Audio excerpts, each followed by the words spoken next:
Mkuu wa wilaya ya Korogwe William Mwakelema amefanya kikao maalum na viongozi wa vyama vya waendesha bodaboda, bajaji na maguta ili kujadili njia bora za kuwawezesha vijana kiuchumi. Kikao hicho kimekuwa jukwaa muhimu kwa vijana hao kuwasilisha changamoto, maoni na maombi yao moja kwa moja kwa uongozi wa wilaya, hatua iliyoonyesha dhamira ya serikali ya kusikiliza na kushirikiana na vijana katika kupanga mustakabali wa maendeleo yao. Jambo la kwanza ambalo naliomba ni kwamba tuwe na vikao vya mara kwa mara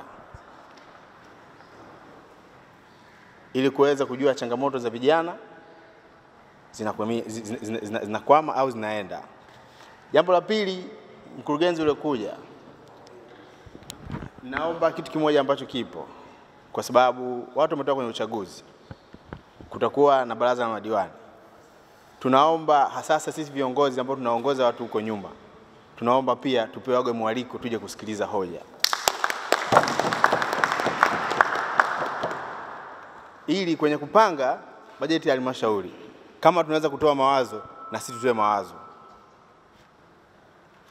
Jambo la tatu ni kwamba Mheshimiwa Mkuu wa Wilaya, wewe unaongoza wilaya ya Korogwe, nafikiri ni vijijini na mjini, na tunaomba hivi vikao ambavyo vinafanyika hapa visifanyike mjini tu. Kuna watu ambao wako vijijini, tunawasaidiaje? Tunachokiomba, kuna baadhi ya wakuu wa wilaya walipita. Ishu kubwa, tunaomba labda ukipata nafasi, wewe unajaribu kupita kule mtaani, ujionee hali halisi. Nadhani kukaa ofisini, sio kila mtu mwenye uwezo wa kukufuata ofisini kwako. Wengine wana hofu, wengine uwezo wa kuzungumza hawana.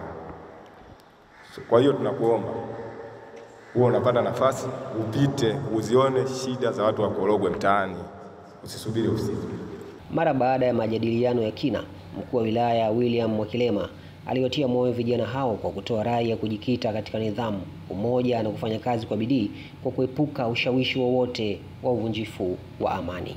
Sisi wa Tanzania tusikubali kuvurugana, tusikubali kugawanyika, tuwe kitu kimoja, tudumishe amani na miongoni mwetu akiwepo mtu yoyote aidha kutoka nje au kutoka ndani au miongoni mwetu ambaye anataka kutuvuruga, tumbaini mapema ili sisi tuendelee kubaki na amani.